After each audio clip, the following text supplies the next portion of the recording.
рекордов. Ну, коротко, естественно. Потом мы посмотрим, есть небольшое видео, 10 минут всего. Оно такое интересное, смешное. Вы не заснете, уверяю вас. А после этого видео о моем первом, у меня 3 полета, это о первом полете, который еще был в далеком 2011 году, от момента старта до посадки. И вы немножко поймете, чем мы занимаемся в космосе. Там и кувыркаюсь, конечно, но есть и более интересные вещи. А после этого видео, я надеюсь, что у вас будут более логичные вопросы, логические вопросы о том, чем мы занимаемся в космосе.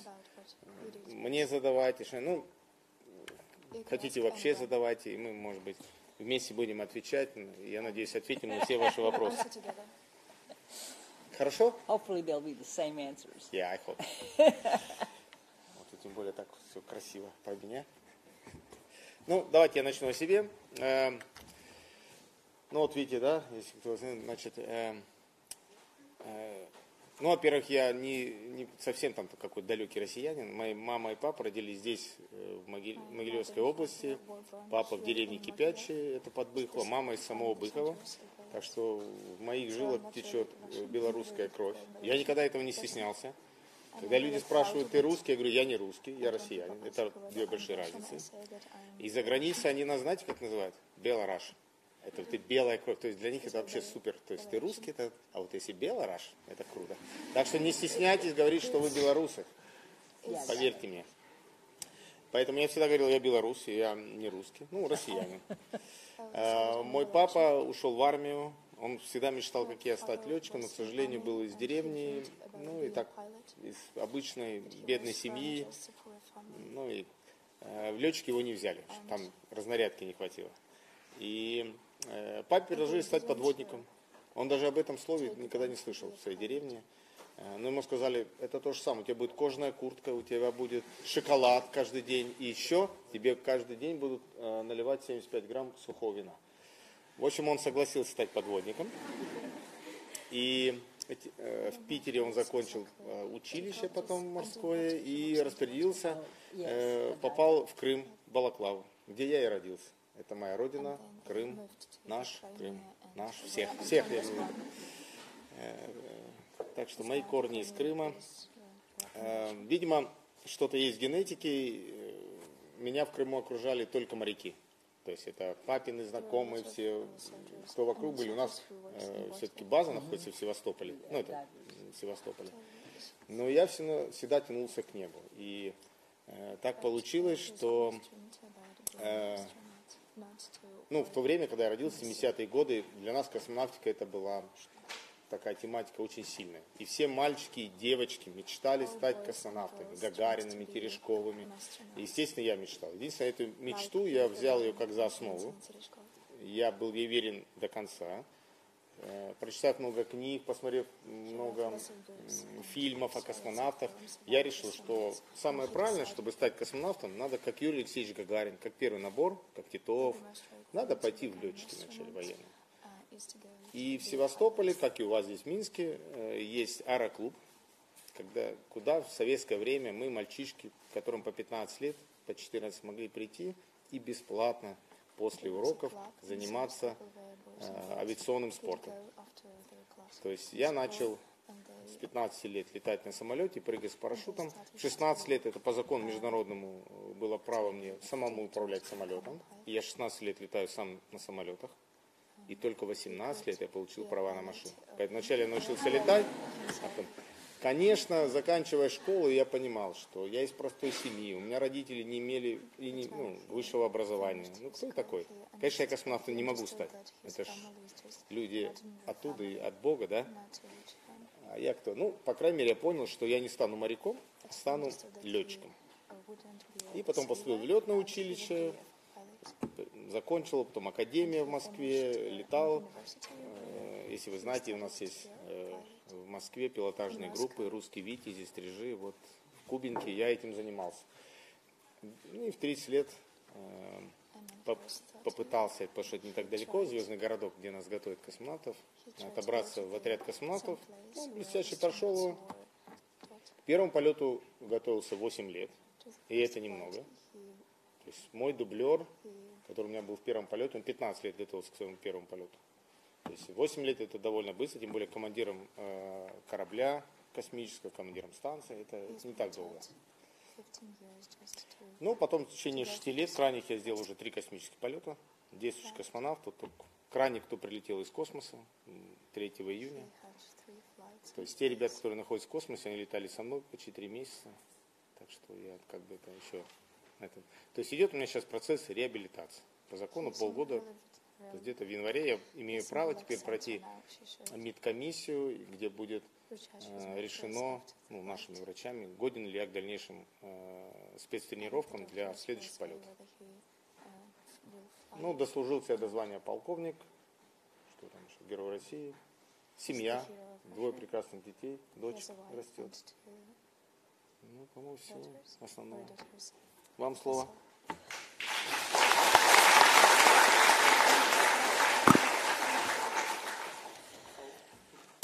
Well, hello. My name is Shannon Lucid. Здравствуйте, меня зовут Шеннон Лусид. I live in Houston, Texas. Я живу в США, в Техасе. But I was born many, many, many years ago Я была рождена очень много лет назад in Shanghai, China. в Китае. And then, because of the war, Но из-за World войны, War II, we Второй went мировой войны, back to the United мы States. вернулись в США. And when I was a little girl growing up Когда я была маленькой девочкой, in Oklahoma and Texas, I grew up in Oklahoma and Texas. да, она выросла в Техасе, в штате. Yeah. I loved to read books, Она очень любила читать книги. but it was very hard for me to find books. Но это было очень сложно для нее найти эти книги. They didn't have all the books in those days like they have now.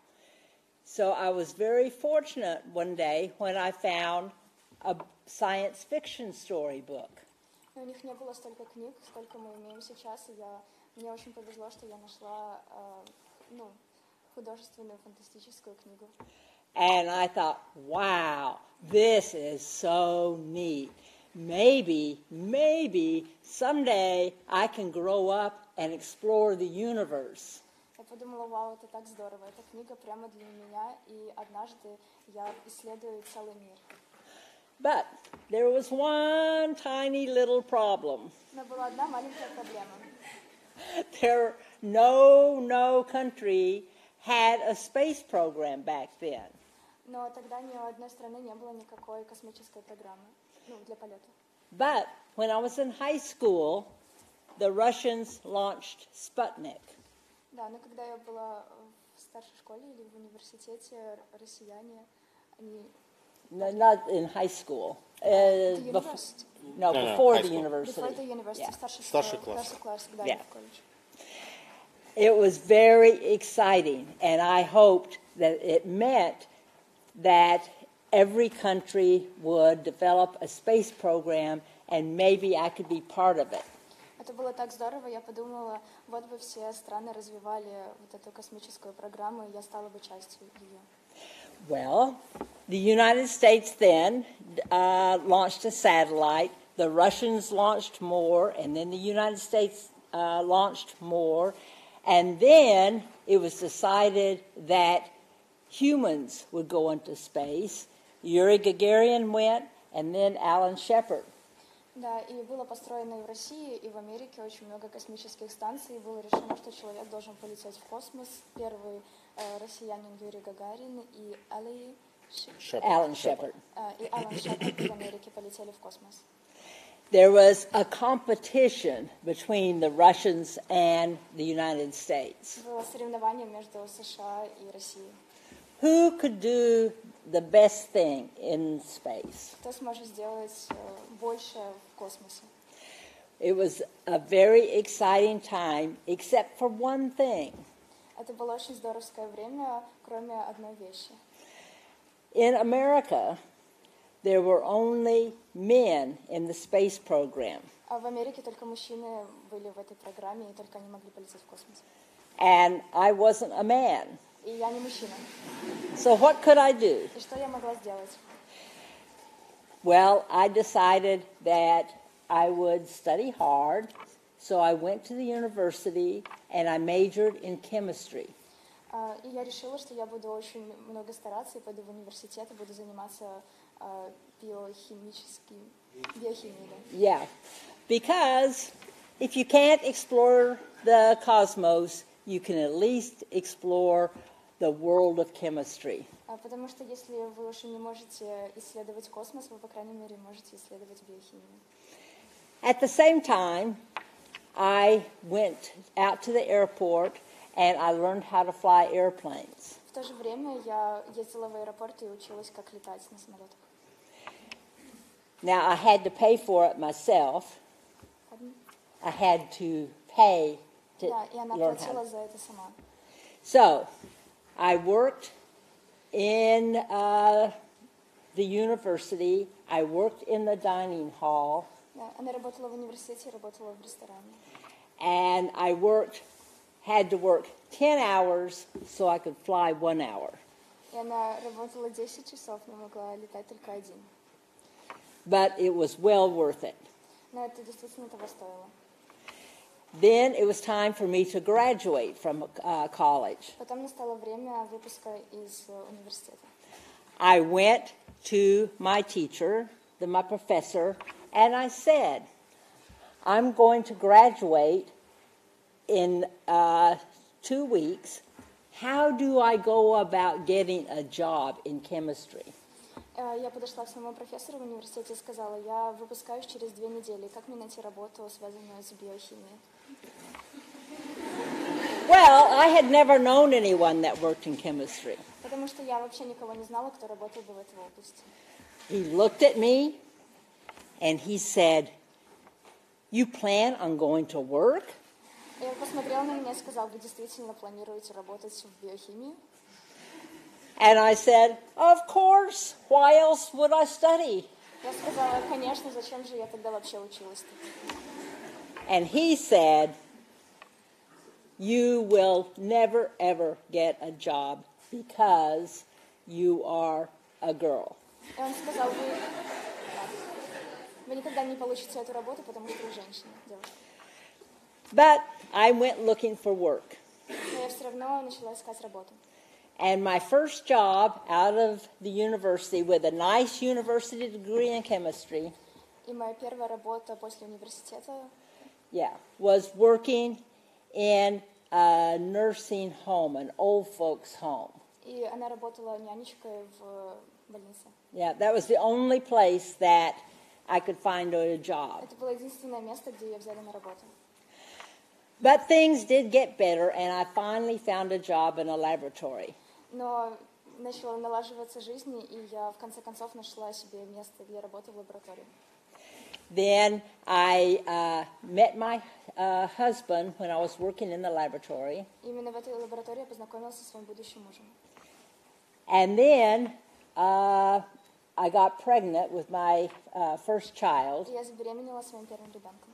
And the laboratory said, you're not allowed to work here anymore. И в лаборатории сказали, что вы больше не имеете права здесь работать. So what would I do? И что же мне было делать? I sat home and cried. Я сказала, да, и заплакала. So my husband said, Shannon, we can't live like this. You've got to think of something to do. И мой муж сказал, Шаннон, мы же не можем так жить, ты должна что-нибудь придумать. My husband said, you are a female. Very smart of my husband. Мой муж сказал, ты девушка, очень красивая девушка. You need all the help you can get to get a job. И ты должна найти любую помощь, которая тебе поможет найти работу. So, go back to school and get your PhD. И он сказал пойти в школу и получить бакалавра, да? Ученую степень. Какую-то степень получить высшую. So, I did. И так я и сделала. But, after I got my PhD in the United States, jobs were still very hard for females to get. Но даже тогда, когда я получила ученую степень, для женщины было очень тяжело найти место для работы. But things changed. Но времена меняются. the federal government passed a law И правительство выпустило закон, that people were no longer allowed to discriminate between males and females when giving out jobs. согласно которому дискриминация запрещена в плане работы. About the same time, NASA was getting ready to select a new group of astronauts. И в это время НАСА собиралась набрать новую группу для подготовки к полетам. So, NASA was a government agency, so they had to hire some females because of the law. И так как НАСА это государственная организация, они должны были следовать закону и набрать также и женщин. I was working in the laboratory and I was reading a magazine, Science. Я работала в лаборатории, и я читала научные журналы. And it said NASA is going to hire more astronauts, and guess what? They're going to hire a female. Да, и там я прочитала, что НАСА набирает новых людей, и угадайте кого? Женщин. I sent in my application that night. И в тот же день я отправила им свое заявление. To make a long story short, I was accepted into the astronaut corps at NASA. Короче говоря, меня приняли в НАСА. And then we moved to Houston. И потом мы переехали в Хьюстон. So I was very, very fortunate. I got to fly on the shuttle for 4 flights. И мне очень повезло, так как я получила 4 полета На шаттле. The shuttle, yeah. Now, you see, the United States space program went in one direction. The Russian program was going in a different direction. The United States got very, very good at launching for short times and for doing good short time, 1 week, 2 week space flights. У России и у США были совершенно разные космические программы. В Америке могли хорошо строить и отправлять корабли в космос только на непродолжительное время, на 1 или 2 недели.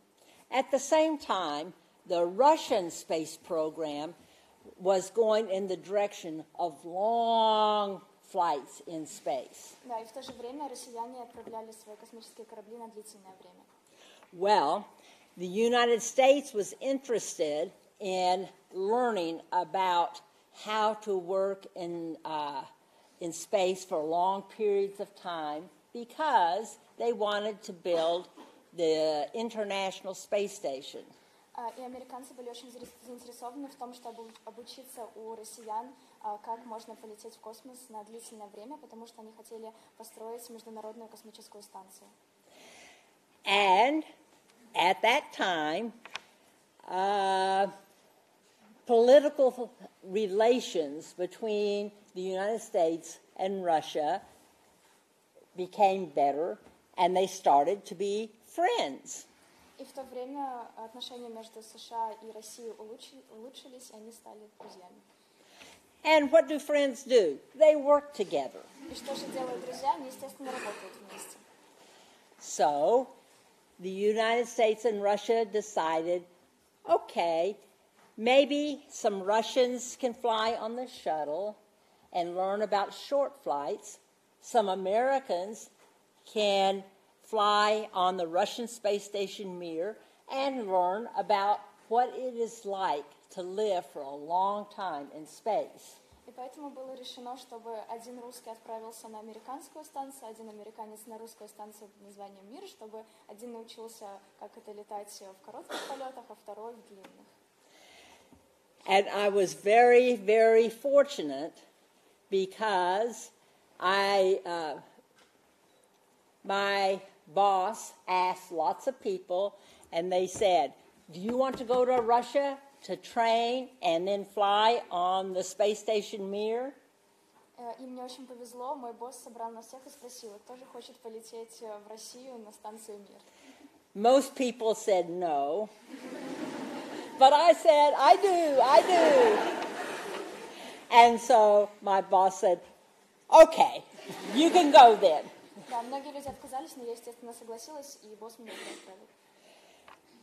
So I told my family I was going to go to Russia and fly on the Russian space station Mir.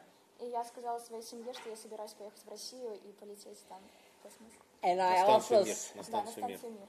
and I also said, and I'll have to learn a little bit of Russian. И я также сказала, наверное, мне стоит выучить немного русский.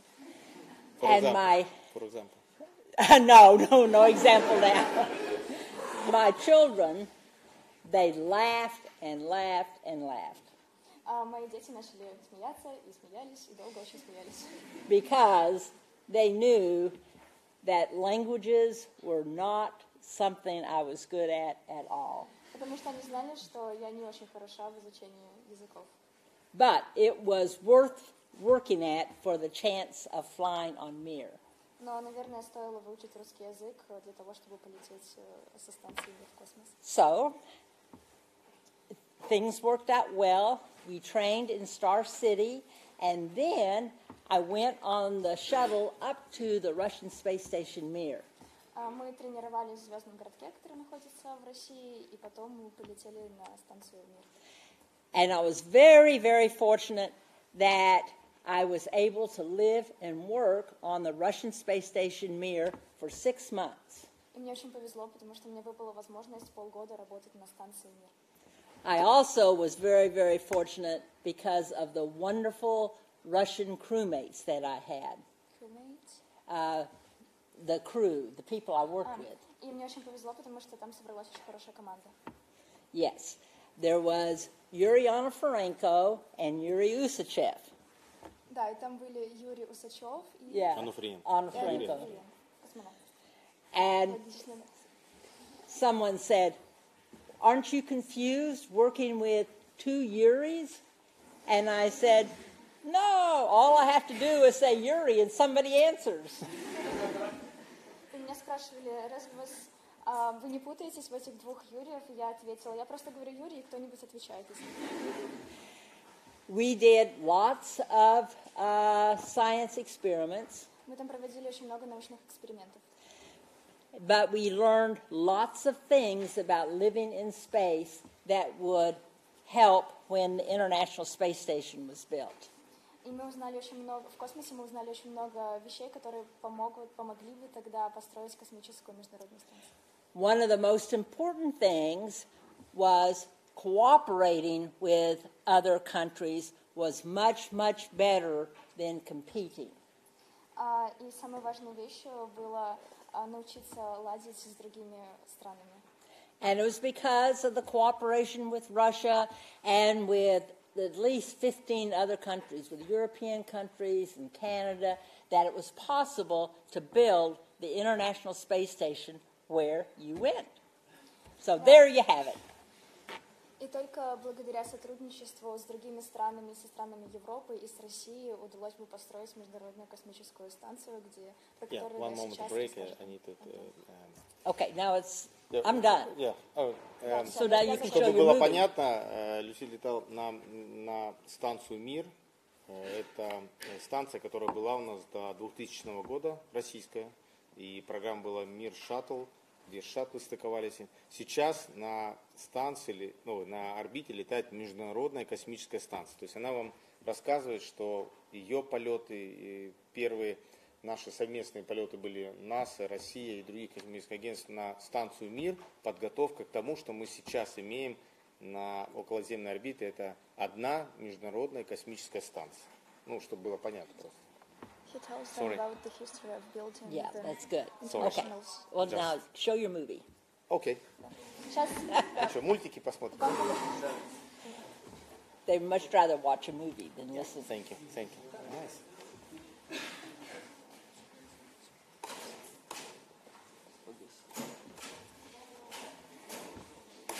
If you want to watch one- Yeah. Есть проблемы с что вам нужно?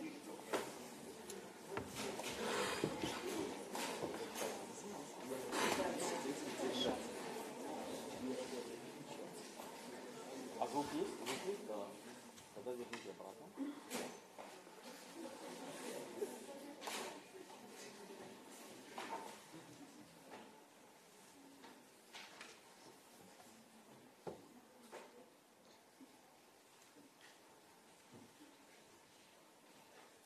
первый полет, который был в 2011 году, экипаж состоял из 3 человек, 2 россиянина, мы оба не имели опыта полета, и был Дэн Бёрбен, он американский астронавт, который уже летал на шаттле, он впервые полетел на российском корабле, где я был командиром.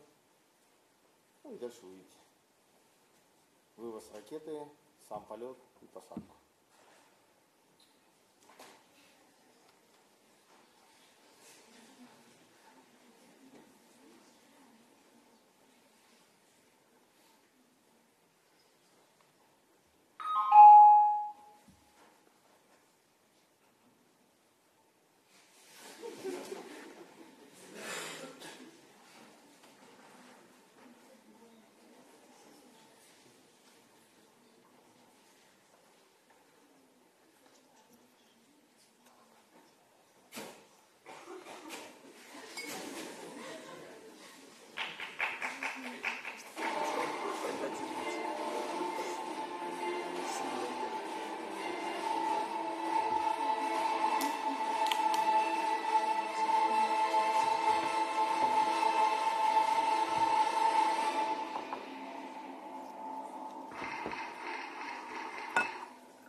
посмотрите фильм. Да, Может, вы прослушали да, от старта до рассказ, посадки. посмотрели фильм, наверняка у вас возникло очень-очень много вопросов.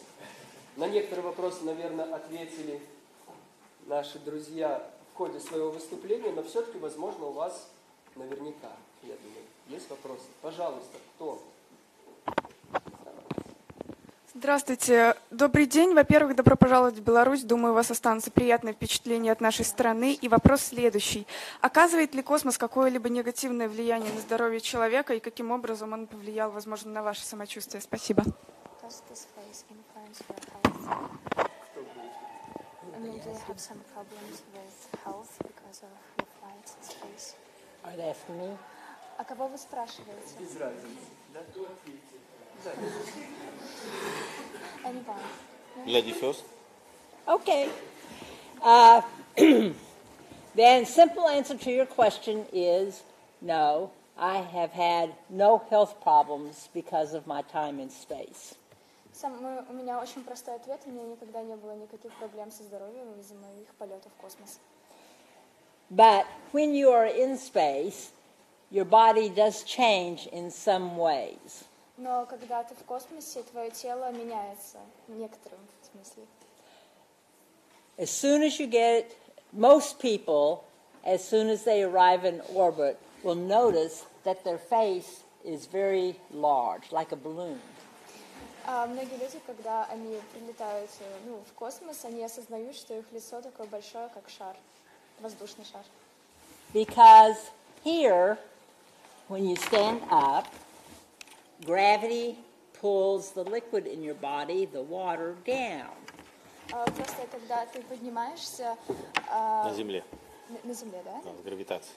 Да, когда гравитация, она какую-то жидкость, да, спускает. Ну, вся жидкость, точнее кровь, уходит в ноги. But as soon as you're in microgravity, as soon as you're in orbit, the water is not pulled down, but it is distributed equally throughout your body. Но когда ты в космосе, кровь, она распределяется равномерно по всему телу. Нет. Нет? Okay, I can translate. Okay, you tell. Yeah, thank you. Значит, когда мы на Земле, у нас сердце наше работает как насос. Ну, как, не знаю, как в машине гоняет. Да, с вами, Тимур Ильич.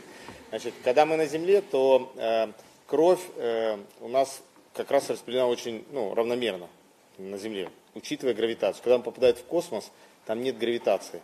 Но сердце и вся система кровеносная, да, работает все так же. Поэтому кровь начинает собираться в верхней части тела. Поэтому то, что Шен сказала, что голова расходит, потому что у нас увеличивается кровяное давление, вся кровь идет вверх. То есть вот эта циркуляция идет, но не так сильно, потому что нет гравитации, все идет вверх. Поэтому такие немножко круглые, красные лица у нас. Это первые, по крайней мере, неделю, это можно заметить. Yeah, same. Sorry. Oh, no, very good. You speak Russian so well. Oh, I tried. Okay. Yes, this is... Еще Sorry, вопросы? это ответ был. Скажите, пожалуйста, тяжело ли происходит адаптация после космоса к Земле и как долго длится этот период? Спасибо. Is it difficult for you to adapt to when you arrive from the space and how does... You come back to Earth. Yes. Do you want to tell them in Russian? Okay, I can. Well, it's just easier, you know. Yeah. Официально, сейчас обычный полет в космос длится полгода. Есть у нас короткие полеты по 2-3 недели, по 10-12 дней, не 2-3 недели, 10-12 дней. Это считается короткий полет. У нас обычно в этих полетах участвуют туристы. Весной полетит первый представитель Арабских Эмиратов. Он не считает себя туристом, считает себя профессионалом, будет готовиться. Просто его страна заплатит за его кресло те же миллионы, десятки миллионов, которые платят обычные туристы. Обычно полгода, бывают годовые полеты. Есть рекорд, 1,5 года был человек в космосе. Это российский космонавт, был 1,5 года. То есть не побитый рекорд пока. После возвращения на Землю у нас официально есть полгода на реабилитацию. Сейчас нахожусь на этапе реабилитации. Первые 3 недели это звездный городок, где у нас врачи, где мы проходим исследования, эксперименты продолжаем, которые были до полета, во время полета и после посадки. Вот переводи по чуть. Переводи по чуть. Вас переводить? Да. She tells them about your rehabilitation centers, and you should relax there for half Первые a 3 year. недели это в звездном городке под The first 2 пристальным weeks вниманием are врачей. the звездный После городок. этого And 3 after недели мы 3 weeks, находимся в санатории it's вместе Yes. с тренером, фитнес-тренером и доктором экипажа. Well, that's not, okay, you know, that's what. И потом тебе еще полгода, что ты конкретно восстановился до последнего. И вот у меня, я в июне приземлился, у меня в январе будет медкомиссия, которая, вот я вам говорил, решит, годен ли я к дальнейшим тренировкам и к полетам в космос. Но если говорить простым языком, как мы быстро восстанавливаемся, зависит, конечно, от человека, от его здоровья и, я так понимаю, и еще от твоего опыта. То есть вот сейчас я прилетел, после 3-го полета, я на 3-й день уже был отпущен домой, я уже дома жил, и где-то через неделю я уже мог водить машину.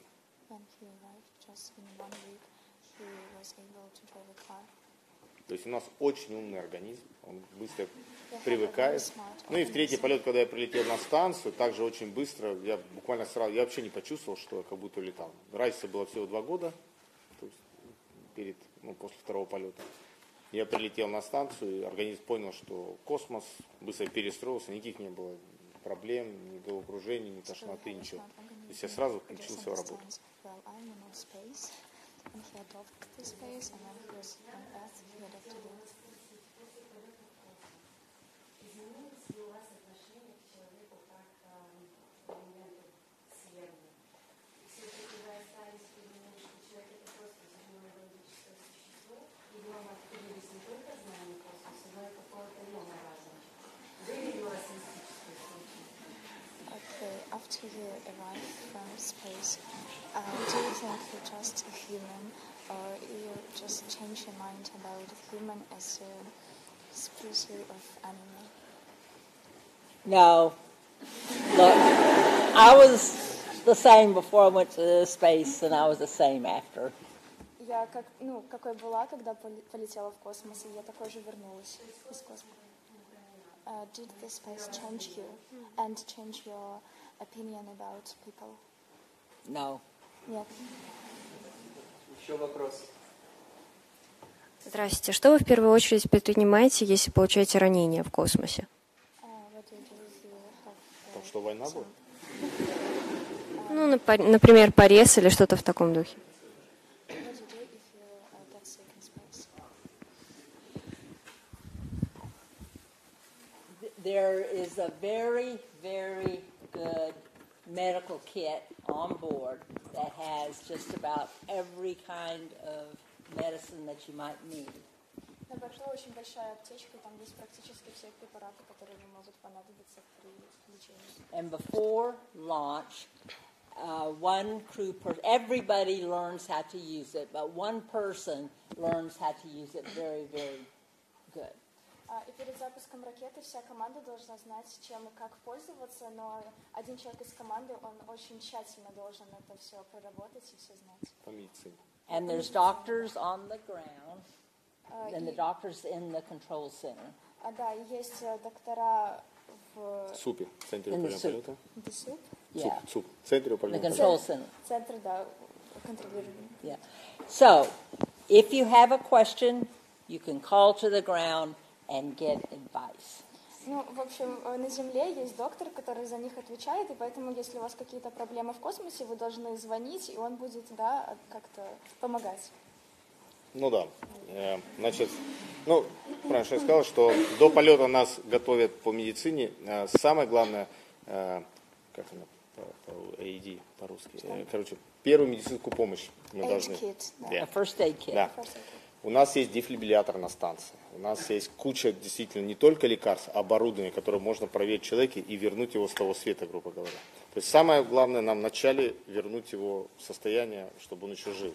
Этому нас учат каждого. И правильно Шен сказал, что один из членов экипажа готовится более усиленно по медицине, если среди экипажа нет доктора по образованию. То есть в первом полете это был я. Хотя я был летчик, хотя я летчик, да, но вот меня готовили. Во втором, третьем полете у нас были профессиональные доктора. Японский вот сейчас был в третьем полете профессиональный. То есть дальше мы можем, как Шен сказал, позвонить на Землю. У нас есть не только голосовая спутниковая связь, у нас есть видеосвязь. Мы можем сделать видео, фото, сказать, какие симптомы заболевания человека. И на Земле профессионалы расскажут, как дальше делать. Это как раз тот пример, как космические технологии применяются на Земле. Сейчас, в России, знаете, же большая, да, самая большая страна, да. Вот чтобы профессора, доктора не летали на Дальний Восток и не делали там операции, сейчас есть такое видео, видеоконференции, они могут контролировать ход ведения операций на Дальнем Востоке, в Владивостоке, например, да, где делают сложнейшую операцию, находясь у себя в институте в Москве, и помогая тем самым делать. То же самое, это все пошло из космоса. То есть эти технологии, к которым мы готовились, но, слава Богу, я ни разу не слышал, что кто-то получил ранение, кто-то поломал ногу. У нас бывают, конечно, ссадины, простуды, кондиционеры работают, там можно простудиться. Это такие мелочи, из-за которых, по крайней мере, миссия не заканчивается. То есть экипаж продолжает работать, человек может вылечить в течение 2-3 дней. К сожалению, время не позволяет нам задавать еще вопросы, поэтому я, пожалуйста, вот буквально 2... Что? Поэтому я, наверное, 2 вопроса коротеньких задам, да, очень важных для нас. Первый вопрос, наверное, это то, что некоторые слышали, что БГУ, наш Белорусский государственный университет, имеет какое-то, самое прямое отношение к вашим полетам и, соответственно, тем исследованиям, которые вы там проводите. Могли бы несколько подробно рассказать, в чем именно? Говорят, что оборудование, на котором вы работаете, к его производству имеет отношение? Не могу точно сказать, что это именно с БКУ там, но белорусское оборудование есть, и во втором полете, да, пришло оборудование, новое, белка, это спектральные анализы, которые мы ведем. То есть большой такой, скажем, фотоаппарат, который не просто делает фотографии, а делает в разных спектральных возможностях. И сейчас, я его просто первый получил, опробовал, он работает. Сейчас работает в третьем полете, сейчас тоже он был. Хорошее оборудование, техника. И сейчас мы как раз и поедем к этим людям, которые это все придумали, которые это сделали. Встретимся с ними.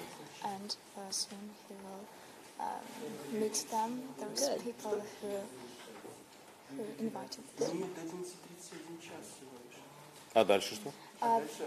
Дальше будет фотографирование общее, и, соответственно, у вас 10 минут свободного времени, потом вы заберете. Да, мы еще поотвечаем. Еще тогда один такой вопросик. В ходе ваших рассказов, биографии, вы указывали на очень важную деталь, что вы имеете отношение к биологии, являетесь биохимиком.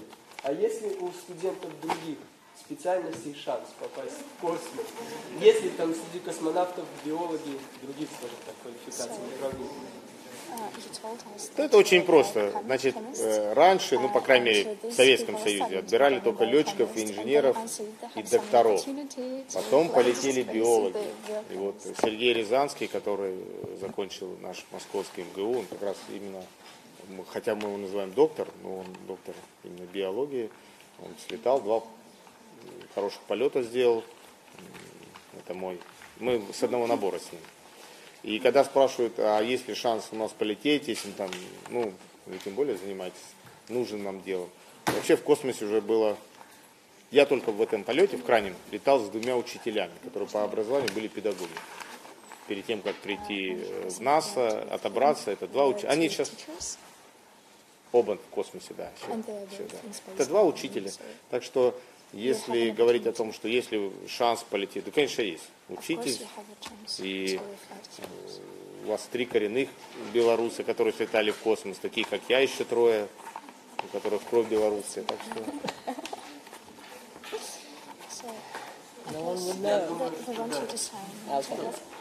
У нас, в общем, Да есть, задавайте вопрос, задавайте. всё. Конечно, задавайте. Я подумала, Хорошо. Да. какие эксперименты? What kind of experiments you do when you're in space? They are very interesting as far as their biochemists. One very interesting biological experiment that I did was with quail eggs.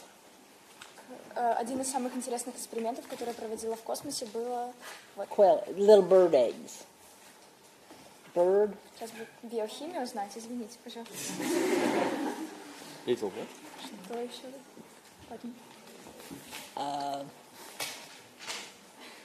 Like chicken eggs, Говорит, похоже на яйца курицы. but small. Chicken Yeah, eggs. yeah, but small, little quail. Перепела, да. Before they were launched in space, they were fertilized. До того, как мы с ними полетели в космос, они были, да. Yeah. And then we kept them in an incubator. И потом мы положили их в инкубатор. And every few days we would take an egg and we would crack it and put it in a preservative, put it in chemicals that would keep it. И каждый день мы доставали оттуда яйцо, мы его раскрывали. И вложили. Мы его разбивали And put it in chemicals that would keep it. и клали их в какие-то химические, Ну, специальные специальные какие-то коробки. химические коробки. Formaldehyde, like formaldehyde. Рефрижераторы? Then we brought them back to Earth, И потом мы возвращали их обратно на Землю. and the scientists on the Earth looked at all of these embryos И ученые Земли рассмотрели все эти эмбрионы. to see if there were any mutations. Посмотреть, они как-то была мутация в космосе из-за этого или нет. And they compared them with the same ones on the И ground. они сравнивали с теми, что есть на Земле, которые росли на Земле. They were interested to see if embryos would develop normally in microgravity. Им было очень интересно узнать, будут ли эмбрионы развиваться нормально, когда нет гравитации, правильно? There were mutations, but the scientists think that they were from the radiation and not from reduced gravity. И да, действительно были некоторые мутации, но ученые сказали, что это не из-за отсутствия гравитации, а из-за радиации, которая там есть в космосе. And that's just one example of what we did. Хороший вопрос. Вопрос. Ну, давайте я вам расскажу очень просто. Многие спрашивают, какие животные летали в космос. Да? У нас обширное есть количество животных, которые летали в космос. Первый, кто у нас полетел? Собаки. В Америке это были обезьяны. Все хорошо вернулись. Белка и стрелка — это первые, которые живые вернулись. Вообще запускали очень много собак. И чернушка такая была, которая буквально перед Гагариным полетела, вернулась, в Татарстане приземлилась. Были пауки. На шаттле прилетали два паука, один основной, другой дублер. Дублер убежал. Да, так его не нашли. Так что у нас есть такое поверье, если ты открыл какую-то панель и видишь там паутину, не трогай ее, как бы лучше подкормить его. Он там живет, наверное, этот паук. Про перепелов. Были перепела, ну, не знаю, секрет, они не выживают у нас в космосе. Почему? Потому что у них трахея, не как у человека, она не проталкивает пищу, она у них проваливается. То есть, если перевернуть вверх ногам курицу, она умрет от голода, так и они умирают именно от голода, потому что для желудка не... Пытались их со шприца кормить, не получается, не доходит до желудка, ну, все, что надо, и они умирали просто от голода. Ну, такое строение именно перепелов. Сейчас вот, со мной летали, например, мухи дроздофилы, да? Ну, вы знаете, это обычные наши, как их, персик оставишь, когда летают, да? Да. Что было очень интересно, что перед тем, как полететь и делать с ними эксперимент, Да. У меня был целый научный курс с ведущими там, докторами у нас в России, которые мне рассказывали строение глаза у мухи дроздофила. Оказывается, он такой сложный глаз. То есть их интересовал, вот как Шен говорит, что одна и та же семья, ну, популяция, да, которые в один и тот же момент, то есть туда доставляются в космос личинки, они отделены от питательной среды. Ну, это обычно сироп, там такой специальный прибор. В один и тот же момент, в одну и ту же секунду, грубо говоря, я открываю это в космосе, им доступ личинкам к этому сиропу. Они очень быстро развиваются. На второй день это уже все, это рой там, ну, внутри летает. То же самое делается в этот момент с той же семьей, только на Земле. И потом они развиваются, это буквально перед посадкой. И через неделю доставляют это все на Землю. И дальше вот ученые сравнивают, как действительно меняется. Ну вот для меня было интересно, ну, может для вас, профессионально, оказывается, как они смотрят, как глаза меняются. Вот. Отсутствие гравитации, радиация, плюс сам космический полет. Это очень интересно. Но я-то нет, мне рассказывали, как глаз только устроен у этой маленькой мушки. Там. Они, ну, по крайней мере, я довез их живыми, а различия, конечно, есть. То есть отсутствие гравитации дает о себе знать, и радиация. К сожалению, факторы космического полета, о которых я вам рассказал, они губительно действуют на наш организм человеческий, но, по крайней мере, ну, не катастрофически. Поэтому все, что в космосе, оно, конечно, мы там кувыркаемся, веселимся, но это не в лучшую сторону. Поэтому задача вот этих наших сейчас длительных полетов, чтобы ученые наши разработали все методики, чтобы человечество могло дальше летать на другие планеты, колонизацию делать других планет, потому что, к сожалению, ну или не к сожалению, но популяция очень резко растет людей на Земле. И, по-моему, в каком-то там 53-м, что ли, году я где-то читал, что у нас будет столько много людей. Сейчас 7 миллиардов, там, по-моему, за 13 миллиардов будет, когда Земля уже не в состоянии будет нас всех прокормить. Поэтому хотим мы этого, не хотим, мы будем летать и переселяться на другие планеты. Уже открыто более 1000 таких же экопланет, как наша Земля. То есть есть такое же светило, как Солнце, вокруг которого вращается планета. На определенном расстоянии, как находится Земля, то есть не близко, это жарко, и недалеко, где холодно, есть такие же планеты, на которых возможна жизнь. Поэтому все, что мы делаем сейчас в космосе, все наши эксперименты, естественно, биологические, это именно для того, чтобы научиться, чтобы человек мог пролететь, я не знаю, 1,5 года или сколько в космосе, приземлиться на планете и спокойно жить на ней, где есть более-менее гравитация. Какая-нибудь хотя бы. Спасибо. Пожалуй, на этом, наверное, мы закончим. Сейчас у вас будет возможность поблагодарим наших гостей.